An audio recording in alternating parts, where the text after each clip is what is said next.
예측하기 어렵게 됐습니다. 우리 사회의 혼란을 조기에 수습하려면 빨리 인용 판결이 나오는 것이 좋다고 생각합니다만 문형배 헌재 소장님의 계획대로 되지 않는 모종의 사정이 생기지 않았나 생각이 듭니다.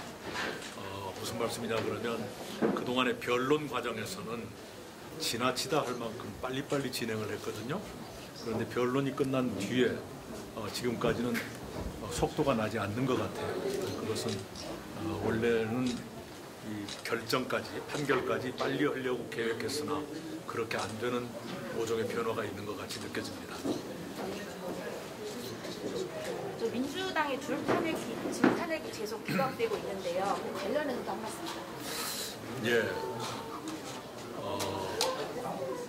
2년 7개월, 3년이 안 되는 기간 사이에 29번 탄핵을 시도했고 그 중에서 결정이 난 것은 모두 기각이 됐습니다. 그것은 탄핵이 남발됐다는 증거가 아닌가 생각을 해요. 탄핵의 남발로 인해서 국가의 중요한 역할을 하는 분들이 그냥 속절없이 직무정지를 당하고 또 비용이 따르고 하는 여러 가지 문제가 있었는데 그 점에서는 민주당이 지난날에 대해서 국민께 사과하고 앞으로는 탄핵 소추의 권리도 절제하면서 쓰겠다는 다짐이 있었으면 좋겠습니다. 헌법 개정 관련해서 주장 강하게 계속해오고 계신데요. 지금 가장 유력한 대선 주자 이재명 대표의 경우에는 굉장히 소극적인 상태입니다. 어떻게 좀 평가하십니까? 이 판이 바뀌지 않기를 바라는지 모르겠지만 그러나 헌법을 고치지 않고 이대로 가서는 본인이 선거에서 이긴다고 하더라도 행복한 결말을 기대하기 어려울 것이다. 이렇게 예상을 합니다. 그래서 유불리를 너무 단기간 짧은 눈으로 유불리를 보지 마시고 시대의 요구인 만큼 개헌을 수용함으로써 국가도 이 위기를 넘기게 하고 본인도 좀 더 편한 마음으로 선거 이후를 이렇게 맞을 수 있게 해주셨으면 좋겠습니다. 다음 주에 이재명 대표에 대한 선고 예정되어 있는데요. 그 탄핵에 대한 윤석열 대통령에 대한 선고와 시기가 좀 맞물리고 있는데 좀 어떻게 보시는지 궁금합니다. 어떤 결과로 나와야 된다고 보십니까? 헌재건 법원이건 사법의 영향이기 때문에 정치권에 있는 사람이 왈가왈부 보는 것은 바람직하진 않습니다. 국민의 상식에 맞게 국민의 정의감에 부합하게 결론이 나리라 기대합니다. 또 상임부문으로 계시면서 최근에 이제 대구 시당 창당 요구에도 내부 두 번째 최근에 하고 계신데 어떤 의미로 봐야 할지 그리고 지역에서 국민님에 대한 또 역할 기대감에 대해서는 좀 어떻게 전달해 주시겠습니까? 네, 열흘 전에 왔을 때와 이번에 왔을 때는 서로 행사가 달라서 그렇게 됐고요. 이번에 이렇게 했다고 그래요. 헌정회와 개헌 추진 기구들이 한꺼번에 지방 토론회를 계획을 했는데 김부겸 총리하고 저를 바꿔서 보내기로 했답니다. 그분들이 저를 대구로 보내고 김부겸 총리를 광주로 보내기로 했다고 그래요. 그래서 그것도 재밌는 아이디어가 싶어서 그 계획에 따라왔습니다. 저희 동지들이 어려운 대구에서 모처럼 단체를 올렸으니까 의미 있는 행동을 해주었으면 좋겠습니다. 의미 있는 행동이란 뭐냐 그러면 극한 투쟁의 정치가 계속돼서 대한민국이 여기까지 왔거든요. 이제는 그 극단의 정치를 끝내도록 하는데 우리 동지들이 앞장서서 노력해 주길 바랍니다. 여권 내에서도 헌법 개정에 대해서 목소리 내는 정치인들이 다수 계신데 혹시 그 본인께서 생각하시는 것과 방향이 다르다거나 아니면 생각하시는 내용이 정확하게 어떤 걸 목적으로 이번 개헌은 거의 사회적인 합의가 이루어진 것이 대통령의 제왕적 권력을 분산시키자. 그래서 이제까지 우리가 해방 이후에 수십 년 동안 겪어왔던 대통령과 그 가족의 불행을 이제는 끝내자. 그래서 그 대통령의 불행으로 이 헌정이 중단되는 사태, 이것은 앞으로는 다시는 재발하지 않도록 하자는 취지에서 분권형 대통령제의 의견이 모아지고 있다고 생각합니다.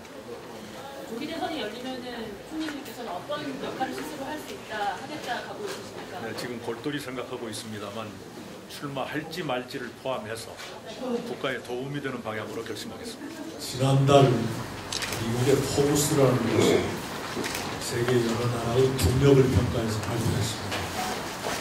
국력이라는 건 경제력과 군사력을 중심으로 한 국력입니다. 그것을 보면 국력 순서로 1등 미국, 2등이 중국, 3등이 러시아, 4등이 독일, 5등이 영국, 6등이 대한민국, 7등이 프랑스, 8등이 일본, 9등이 아랍에미리트 연방, 10등이 이스라엘 이렇게 나와 있습니다. 해방 이후 80년 동안 온 국민들이 문자 그대로 피땀 흘려 기록한 놀라운 성과입니다. 그런데 이달 들어서 계속 안 좋은 소식들이 들어오고 있습니다. 영국의 EIU 이코노미스트 산하기관입니다. 우리 대한민국을 불과 3년 전까지 완전한 민주주의 국가로 분류했던 그 기관이 이번에는 결함 있는 민주주의 국가, 그 속에다 대한민국을 집어넣습니다. 아시아의 최고 수준의 민주주의를 인정받았던 대한민국, 이제는 일본이나 대만보다 못한 민주주의 후진국으로 떨어졌습니다. 바로 엊그저께 스웨덴의 예테보리 대학 민주주의 다양성 연구소라는 곳에서 또 희한한 걸 발표했어요. 대한민국은 더 이상 자유민주주의 국가가 아니라 독재화가 진행되고 있는 나라다, 이렇게 발표했습니다. 한쪽에서는 세계 6번째 국력을 가진 나라다 이렇게 평가했는데, 딴 쪽에서는 허물어지는 대한민국을 이렇게 있는 그대로 지적하고 있습니다.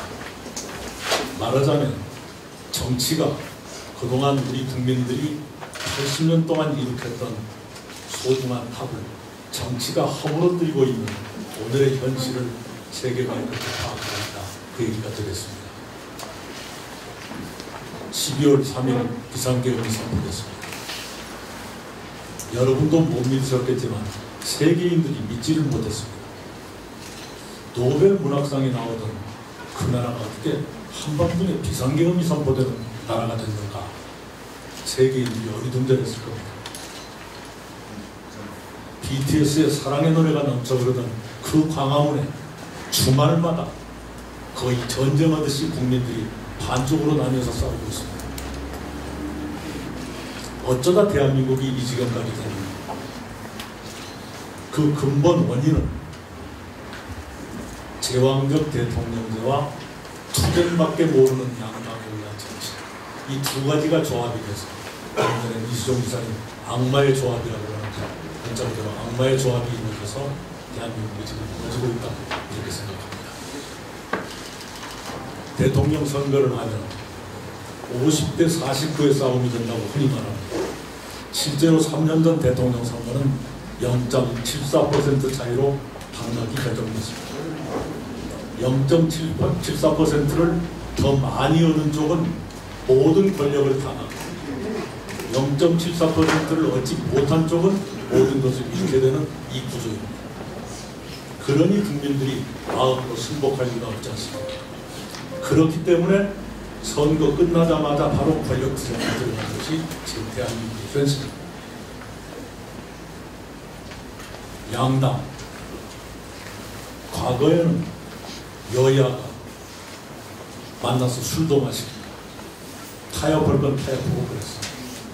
그런데 지금 이 못난 지도자들이 죽기 살기로 1년 내내 싸움만 하고 있습니다. 그 결과가 비상계엄이고 대한민국이 독재화가 진행되고 있는 나라로 평가받는 그 지경에 이르게 합니다.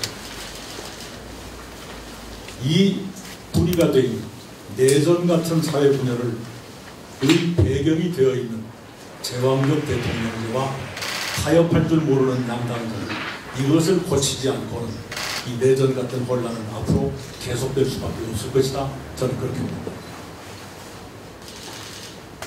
여기서 내전의 배경이 됐던 그 두 가지 제왕적 대통령제와 양당제를 고치면 우리는 희망의 제7공화국으로 갈 수 있을 것이고, 만약 그걸 고치지 못한다면 지금 같은 상황이 계속될 것입니다. 이걸 뻔히 보면서도 개헌에 찬동하지 않는 세력이 있습니다. 저는 그분들께 묻습니다. 이대로 가서 개헌을 포기하고 이대로 가면 내전이 계속될 게 뻔한데 그렇게 가자는 것이냐, 이걸 묻고 싶습니다. 내전은 끝내야 될 것 아니겠습니까? 내전을 끝내야 될 것. 우리 조상과 우리 세대가 이룩했던 그 빛나는 공든탑을 다시 이렇게 세워서 더 자랑스럽고 당당한 나라 후대에 물려줘야 될 것 아니겠습니까? 바로 그것을 위해서 모두가 개헌에 나서주셨으면 좋겠습니다. 지금 정치인들은 내전의 당사자가 되어 있기 때문에 세상을 바라볼 줄 모르는 국민들이 나설 수밖에 없습니다. 지금 개헌 국민연대가 지방을 돌아다니면서 결의대회를 하게 되어 있는데 맨 먼저 온 것이 이곳 대구입니다. 모레는 부산에서, 25일은 목포에서. 왜 이 개헌운동을 대구에서 시작하는가? 대구 시민 여러분께서 알아주시기 바랍니다. 대구는 1960년 2월 28일 날 고등학생들이 시위를 해서 그 50일 뒤에 4.19 혁명을 일으킨 그 바로 발원지가 대구 아닙니까? 경술 국치가 일어나기 3년 반 전에 국채보상운동을 시작했던 것이 바로 이 대구 아닙니까? 이 위기에 놓인 대한민국 살리는데 다시 한번 대구가 일어나 주시기 바랍니다. 대구가 일어나서 다른 도시도 함께 촛불을 들도록 여러분이 앞장서 주시기 바랍니다. 그렇지 않고는 대한민국은 침몰의 구렁텅이에 빠져갈지도 모른다는 위기의식을 가지고 있습니다. 많이 도와주시기 바랍니다. 저희도 함께 하겠습니다. 헌법개정 대구경북 결의대회를 개최하겠습니다. 먼저 개회사를 해주시겠습니다. 이민은 지방분권 전국회의 상임공동대표께서 개회사를 하시겠습니다. 국민에게, 시민에게, 주민에게 주인이 되도록 하는 주인입니다. 그렇게 하는 것은 주인이어야 자기 앞길을 스스로 개척하고 자기 발전을 꾀할 수 있기 때문입니다. 그러나 우리나라는 지방자치를 하는데 완벽하지 않습니다. 그래서 지방이 주민이 시민이 제대로 주인이 되어 있지 않습니다. 지방자치를 한다고 하지만 여러 가지 법률에 의해서 제약이 많습니다. 법률에 의해서 지방자치를 하라는 것입니다. 그렇다면 우리는 지방은 완벽한 주인이 아니고 우리 스스로 앞길을 헤쳐나가고 발전을 꾀하기가 힘듭니다. 그래서 오늘 우리는 헌법을 개정하자, 주민에게 권한을 주자, 지방자치단체에게 권한을 주자, 입법권을 주자, 이런 주장을 하는 것입니다. 때마침 아주 좋은 기회가 왔습니다. 헌법을 개정할 기회가 무르익고 있습니다. 여기서 힘을 모아서 이제 앞으로 지방이 제대로 자기 삶을 만들어가는 세상이 왔으면 좋겠습니다. 함께해 주셔서 감사합니다. 연대사가 있겠습니다. 연대사는 김은경 헌법개정 여성연대 공동대표님께서 하시겠습니다. 네, 안녕하세요. 헌법개정 여성연대 김은경입니다. 지금 한국 사회는 그 어떤 사회보다 위험한 사회가 되어 있습니다. 지난 2년 7개월 반페미니즘, 반여성 기조를 전면에 띄우고 등장한 현 정부의 저항은 없애지도 못할 여성가족부를 형해화시키고 혐오와의 공간을 승인하고 열어주는 사회적 재난을 가져왔습니다. 이렇게 87헌법, 변화된 삶을 담지 못한 채 38년을 지나왔습니다.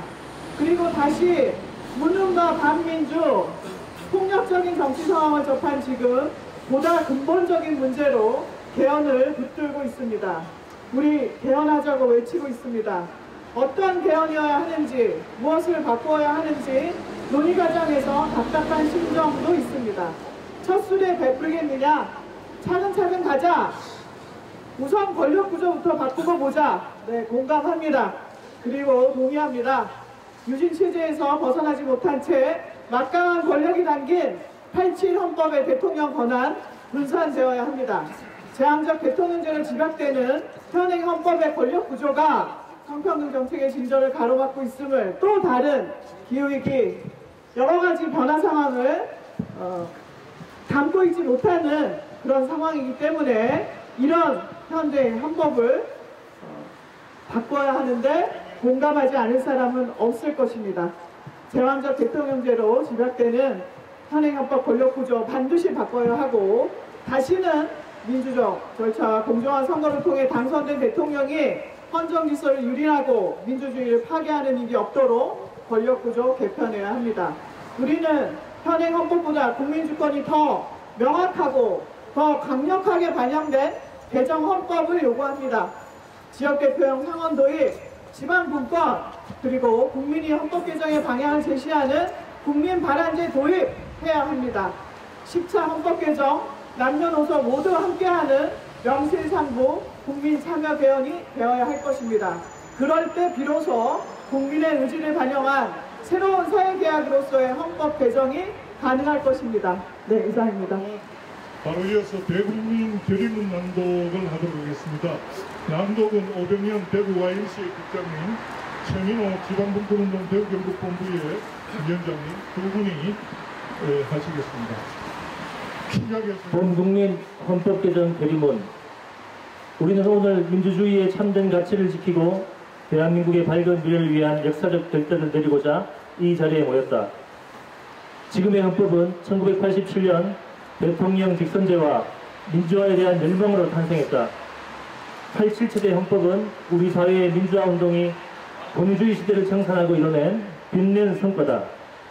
그러나 38년이 지난 지금 중앙집권형 대통령제는 지나친 권력 집중과 남용이라는 심각한 문제를 이야기했다. 또한 지금의 헌법은 사회 양극화와 불평등, 저출생과 고령화, 지역 소멸, 4차 산업혁명 시대의 노동, 기후위기, 소수자 인권 같은 난제를 해결하는 데 한계를 보이고 있다. 우리는 새로운 제7공화국 헌법을 먼 곳에서 찾지 않는다. 새로운 길은 대한민국 헌법 제1조를 다시 명확히 아로새기는 것과 다르지 않다. 대한민국 헌법 제1조 2항, 대한민국의 주권은 국민에게 있고 모든 권력은 국민으로부터 나온다. 우리는 국민이 헌법 개정 과정에 직접 참여할 수 있도록 국민 발안제 도입을 강력히 촉구한다. 헌법은 국민의 뜻을 온전히 담아내는 그릇이어야 하며 주권자인 국민이 헌법 개정에 주도적으로 참여할 권리를 보장해야 한다. 오늘 우리는 다음과 같이 결의한다. 하나, 우리는 제왕적 대통령제를 타파하고 권력을 분산하여 정치적 다원주의에 더불어 합의제 민주주의를 실현할 수 있는 헌법 개정을 추진할 것을 결의한다. 하나, 우리는 민주공화국을 향한 지역 대표형 상원제 등 지방 분권 개헌을 추진할 것을 결의한다. 하나, 우리는 국민이 직접 헌법 개정안을 제안하고 발의할 수 있는 국민 발안제 도입을 위해 힘을 모을 것을 결의한다. 하나, 우리는 민주주의 회복과 국민 주권 강화를 위한 범국민적 서명운동을 적극적으로 전개하고 국민의 뜻과 의견을 모아 헌법 개정을 반드시 실현할 것을 결의한다. 우리는 이 역사적 과제를 완수할 때까지 굳건한 의지와 열정으로 함께 나아갈 것을 다짐하며 오늘의 결의를 엄숙히 선포한다. 2025년 3월 18일 헌법 개정 대구 경북 결의대회 참석자 일동.